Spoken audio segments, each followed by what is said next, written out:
Boa noite novamente, meus irmãos. Convido você a abrir sua Bíblia comigo na primeira carta de Pedro, capítulo 2. 1 Pedro, capítulo 2. Vamos ler os versículos 11 e o versículo 12.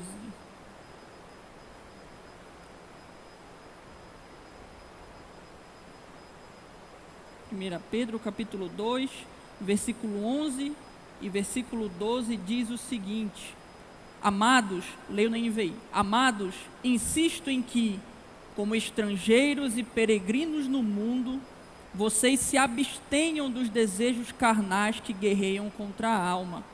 Vivam entre os pagãos de maneira exemplar, para que mesmo que eles os acusem de praticarem o mal, observem as boas obras que vocês praticam e glorifiquem a Deus no dia da sua intervenção.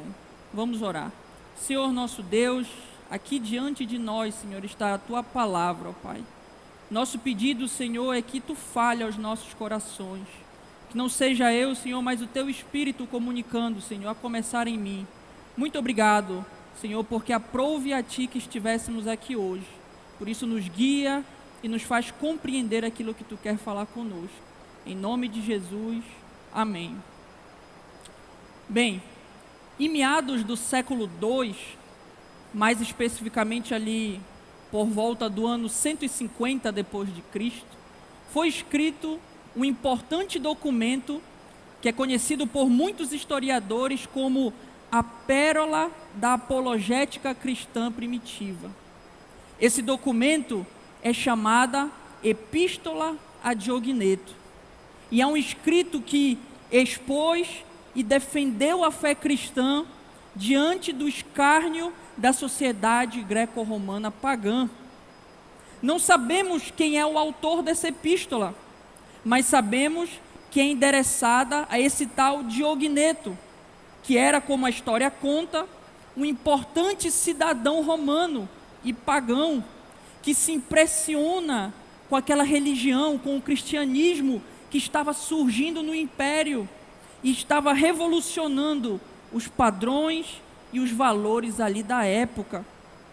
Então, diante de uma sociedade totalmente depravada e imoral, na qual costumes como abandono de crianças para a morte, aborto, politeísmo, imoralidade sexual, egoísmo e etc., eram comuns numa sociedade dessa, a verdadeira conduta cristã resplandeceu, deixando os ímpios em dúvida e em espanto, com irmãos amando e servindo uns aos outros, tendo relacionamentos monogâmicos, heterossexuais e pautados em fidelidade e em sexo apenas dentro do casamento, socorrendo crianças abandonadas e se posicionando firmemente contra o aborto. Entretanto, viver inserido numa cultura, mas ser diferente dela, não é algo novo. O apóstolo Pedro, aqui na sua primeira carta, muitos anos antes da Epístola a Diogneto, exorta os cristãos a viverem dessa forma. Essa carta, escrita ali por volta dos anos 64 ou 65 depois de Cristo, tinha como objetivo encorajar os seus leitores a se manterem, em meio às aflições e a perseguições, uma conduta pura e digna daqueles que professam a fé em Jesus Cristo.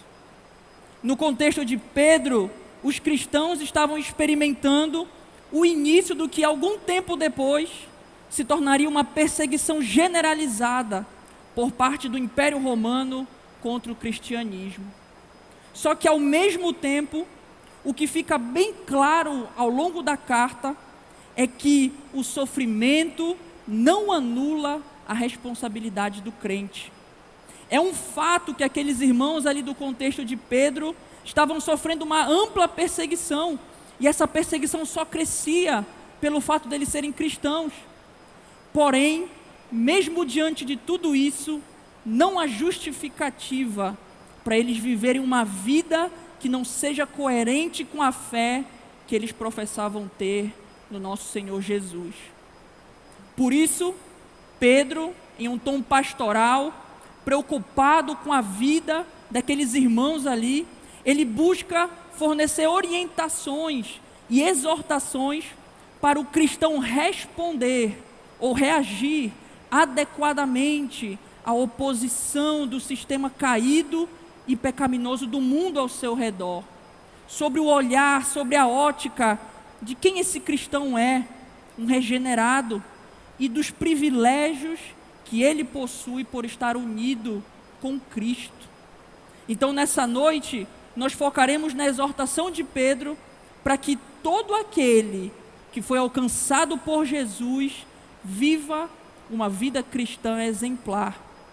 E para tal, veremos mais detalhadamente 2 aspectos que envolvem essa conduta que nós somos chamados a ter. Então, indo para o nosso texto, o primeiro aspecto que eu gostaria de considerar com os irmãos é viver de maneira distinta. Está lá no versículo 11, vamos ler novamente. Amados, insisto em que, como estrangeiros e peregrinos no mundo, vocês se abstenham dos desejos carnais que guerreiam contra a alma. No contexto remoto aqui da nossa passagem, vemos que Pedro está chamando os seus leitores a viverem em santidade, a viverem separados para Deus. Independente das circunstâncias que eles estavam vivendo, os crentes são chamados a obedecerem ao Senhor e deixar de viverem como viviam antes. Na verdade, tendo em vista quem eles são em Cristo e os privilégios que possuem, eles devem buscar ser santos, como é santo aquele que os chamou. 1 Pedro 1, do 13 ao 15.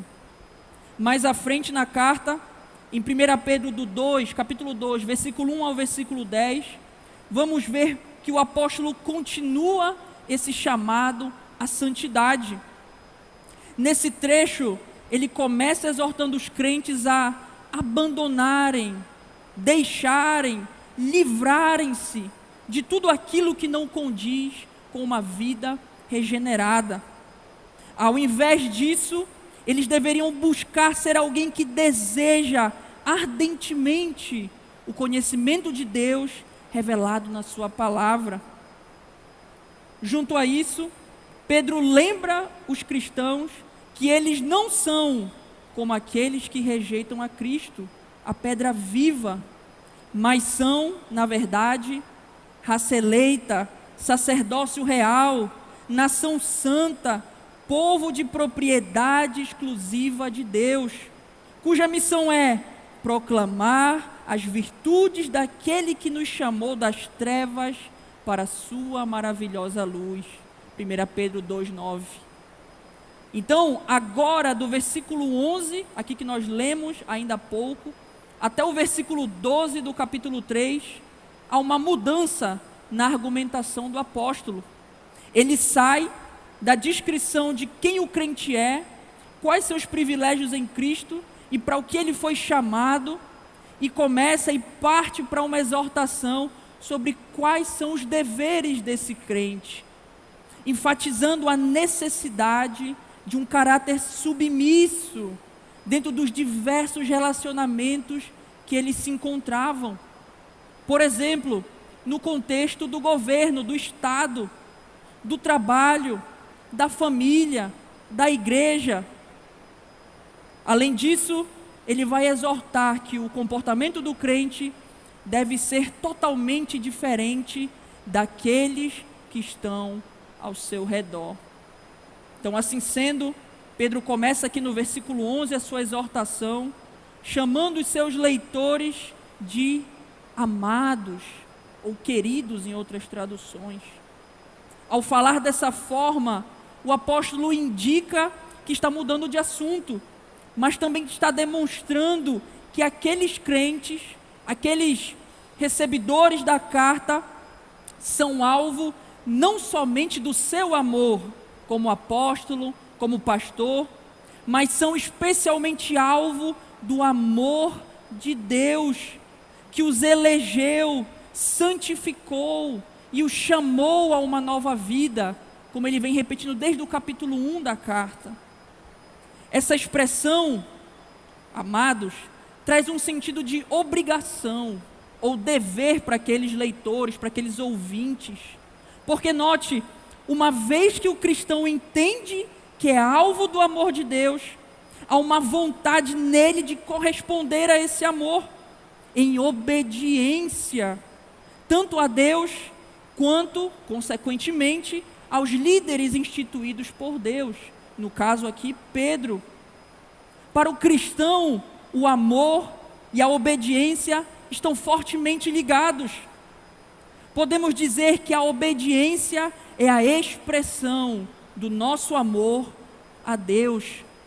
A obediência é a expressão do nosso amor a Deus. O próprio Jesus ensinou isso em João capítulo 14, versículo 15. João capítulo 14, versículo 15, onde Jesus vai dizer, versículo conhecido: se vocês me amam, guardarão os meus mandamentos. Tempos depois, o apóstolo João, em sua primeira carta, vai reforçar esse ensinamento e vai mostrar também que a obediência ao Senhor, aos mandamentos do Senhor, é uma marca do verdadeiro crente. Lemos em 1 João, capítulo 5, versículo 1 ao versículo 3. 1 João, capítulo 5, versículo 1 ao versículo 3. Todo aquele que crê que Jesus é o Cristo é nascido de Deus. E todo aquele que ama o Pai, ama também o que dele foi gerado. Assim sabemos que amamos os filhos de Deus, amando a Deus e obedecendo aos seus mandamentos. Porque nisto consiste o amor a Deus, em obedecer aos seus mandamentos. E os seus mandamentos não são pesados. Por isso, logo após falar com esse tom pastoral e amoroso, e lembrar que aqueles leitores são alvo do amor de Deus, Pedro deixa a sua exortação, conforme nós lemos aqui na continuação do versículo 11. Insisto, ou exorto em outras traduções, em que, como estrangeiros e peregrinos no mundo, vocês se abstenham dos desejos ou paixões carnais que guerreiam contra a alma. Ao representar os crentes como estrangeiros e peregrinos aqui na NVI, Pedro está comparando esses cristãos a dois grupos distintos. O primeiro grupo, estrangeiro na NVI, mas peregrino em outras traduções, faz alusão a uma pessoa de uma determinada pátria habitando em um país diferente do seu, mas que ainda assim preserva a sua própria cidadania. O segundo grupo, peregrino ou forasteiro em outras traduções, se refere à pessoa que está em um determinado lugar por um certo tempo, mas não é residente daquele local. Resumindo tudo isso, o que Pedro está querendo ensinar àqueles cristãos e a nós também, é que eles são, primeiro, como estrangeiros neste mundo. Em que sentido? Em que eles estão no mundo, habitam aqui, mas não são daqui. Os cristãos são de uma pátria celestial, e mesmo vivendo no mundo, vivendo cercado por ele, permanecem distintos dele. E segundo, são como peregrinos, no sentido em que eles estão apenas de passagem por esse mundo caído, rumo à pátria eterna, à pátria celestial. De novo, o seu lugar não é aqui. É como o apóstolo Paulo afirma em Filipenses capítulo 3, versículo 20. Mas a nossa pátria está nos céus, de onde também aguardamos o Salvador, o Senhor Jesus Cristo. Portanto, qual deve ser a atitude prática do crente que vive de maneira distinta, que vive como estrangeiro e peregrino? Pedro coloca aqui no texto: se abster ou se afastar das paixões carnais que guerreiam contra a alma. A imagem que Pedro está pintando aqui é de literalmente um campo de batalha, um campo de guerra. A imagem é dos desejos carnais vindo como um exército furioso contra a alma do cristão. Pela Escritura, nós aprendemos que a vida cristã é um campo de guerra. Travamos uma batalha sem trégua contra o diabo, o mundo, a carne. E nessa batalha espiritual, somos chamados a resistir ao diabo, não nos conformar com o mundo, mas fugir das paixões carnais.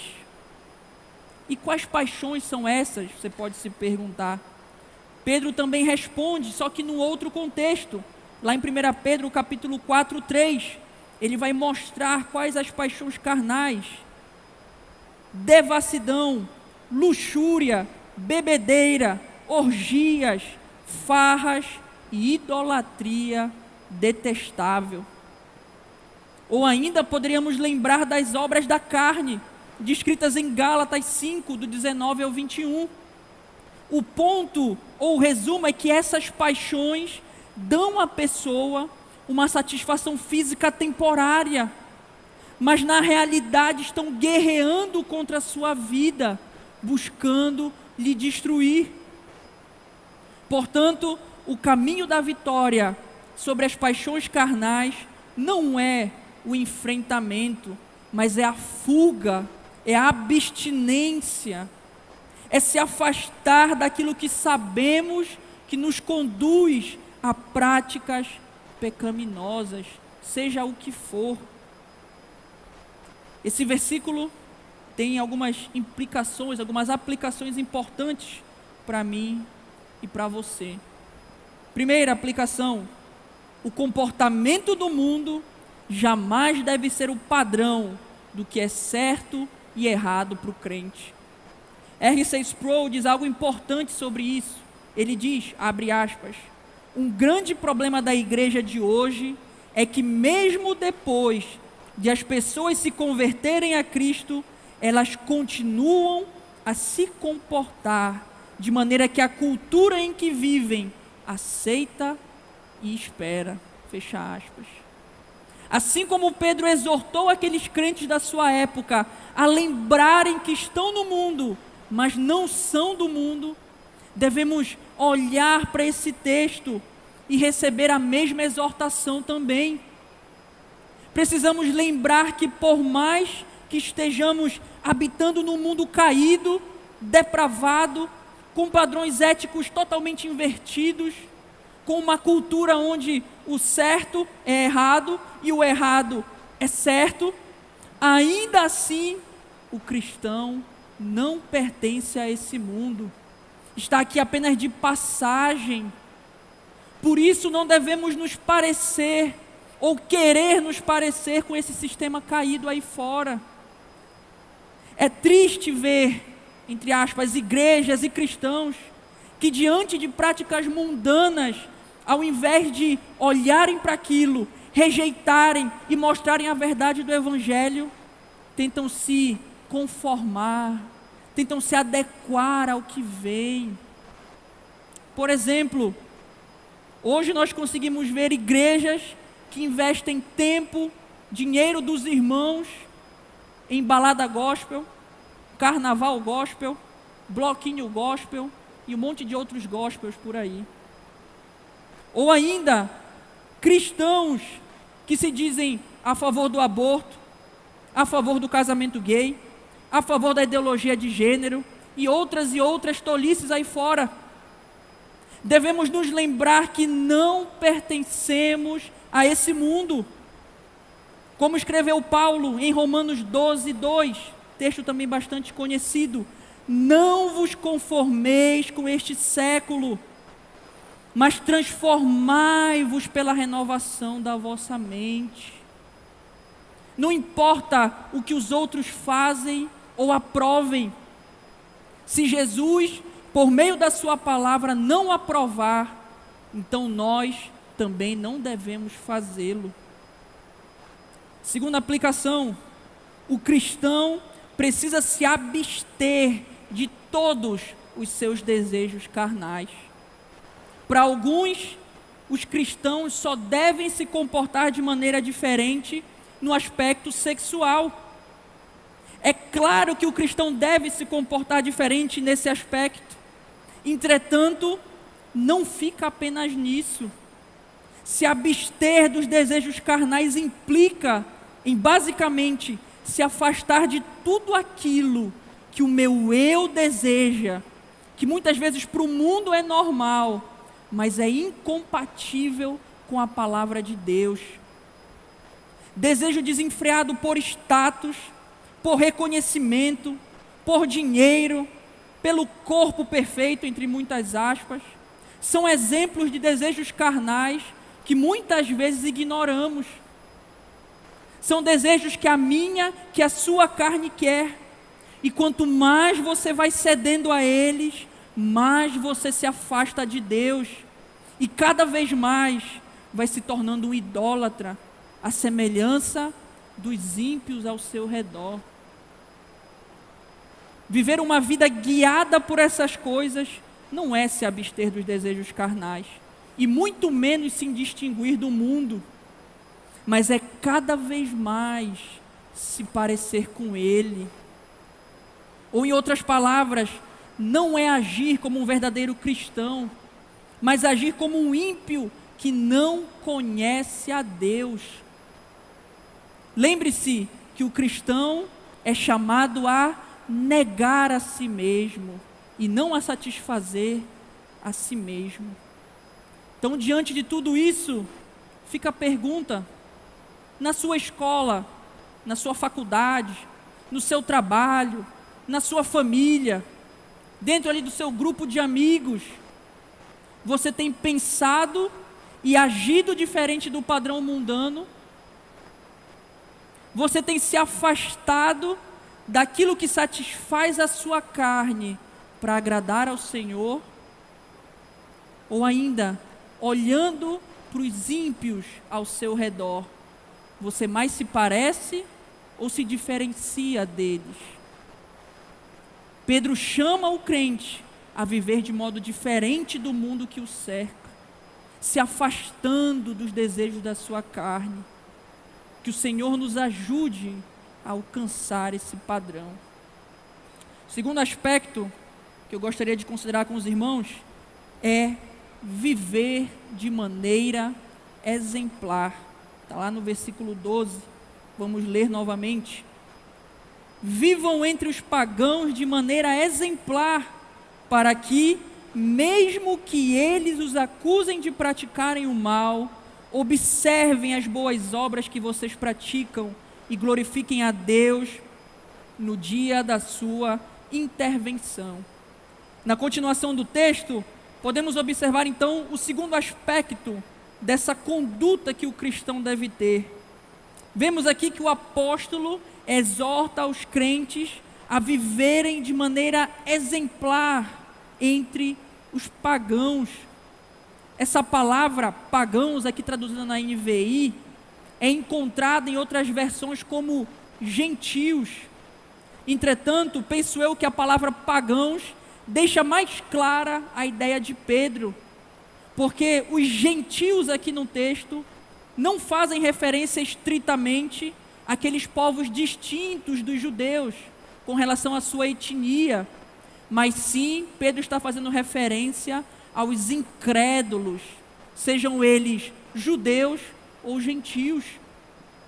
Então, podemos entender que a preocupação de Pedro quanto à conduta dos crentes não era com relação a como eles iriam se portar diante de uma determinada etnia ou nacionalidade, mas sim se a conduta deles iria ser exemplar, distinta para aqueles que não conhecem a Deus.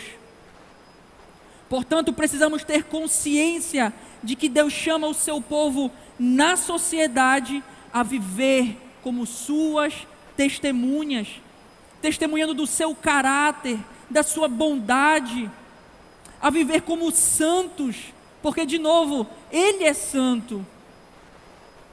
Assim sendo, viver de maneira exemplar no meio dos incrédulos implica em que a nossa conduta não deve jamais ser pedra de tropeço para os descrentes ao nosso redor. Pelo contrário, nosso estilo de vida deve ser distintamente pautado nas Escrituras, de modo que sirva a encorajar os outros a seguirem esse exemplo. Só uma coisa importante a se frisar no meio disso tudo é que uma conduta, por melhor que seja, não tem poder para salvar um pecador sequer. Não tem poder para transformar um pecador sequer. A transformação real vem somente pelo operar do Espírito Santo, por meio da pregação do Evangelho. Porém, a nossa conduta tem essa capacidade de atrair ou afastar o incrédulo a ouvir essa pregação. De certo modo, os cristãos estão vivendo como em uma vitrine, ou seja, estão à mostra. A nossa conduta, as nossas obras, as nossas palavras são constantemente avaliadas pelos não cristãos, que querem ver se nós crentes vivemos aquilo que professamos acreditar.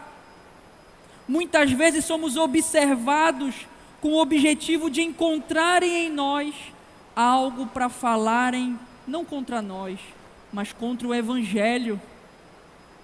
Quem nunca fez algo errado e depois ouviu a famosa frase: não era tu que era crente? Ou então, quem nunca fez algo e depois ouviu: imagina se não fosse crente? Esses exemplos ilustram bem o ponto do apóstolo Pedro. Enquanto o crente tiver um comportamento diferente da Escritura, mais parecido com o mundo ao seu redor, ele será alvo de escárnio e, pior, trará vergonha para o Evangelho. Por outro lado, quando a sua conduta é distinta e exemplar, ele ainda vai ser perseguido, mas ele pode experimentar aquilo que Pedro está comunicando na parte final desse versículo. Mesmo que eles, os ímpios, os acusem de praticarem o mal, observem as vossas boas obras, as boas obras que vocês praticam, e glorifiquem a Deus no dia da sua intervenção. O que Pedro está querendo ensinar é que os cristãos devem se esforçar para ter uma conduta tão exemplar, a ponto de as acusações maledicentes dos incrédulos serem sempre infundadas, ou, em outras palavras, serem mentira contra aquele cristão. O nosso objetivo é que, quando formos acusados de sermos malfeitores, o registro da nossa conduta cristã revele boas obras e uma ausência de falhas, de vícios. E quando o cristão age assim, ele faz com aquilo que Pedro está ensinando aqui, faz com que os ímpios observem aquilo e glorifiquem a Deus no dia da intervenção, ou, em outras traduções, na visitação. Esse dia da intervenção ou visitação, aqui no nosso texto, não deve ser entendido como fazendo referência ao dia do juízo final, uma vez que é difícil pensar e esperar que os descrentes glorifiquem a Deus no dia em que eles serão condenados eternamente. Portanto, podemos entender esse dia aqui como uma ocasião de graça e misericórdia, na qual Deus visita o coração do descrente. Esse descrente responde com a fé salvadora, e glorifica a Deus, porque se lembra do testemunho de cristãos que ele observou ao longo da sua vida. Resumidamente, o que Pedro está mostrando é que o mundo olha atentamente para nós. Ele pode discordar de como agimos e pensamos, pode até nos atacar, mas não pode deixar de reconhecer as boas obras que o Espírito Santo faz em nós e por meio de nós. E pela graça e misericórdia de Deus, a nossa conduta pode servir de mensagem evangelística para esses ímpios, para que no dia que eles se convertam, ele glorifique a Deus, se lembrando do testemunho que viu cristãos praticarem. Essa interpretação, defendida, por exemplo, pelo reverendo Hernani Dias Lopes, pelo pastor John MacArthur, pode ser muito bem ilustrada na vida do apóstolo Paulo.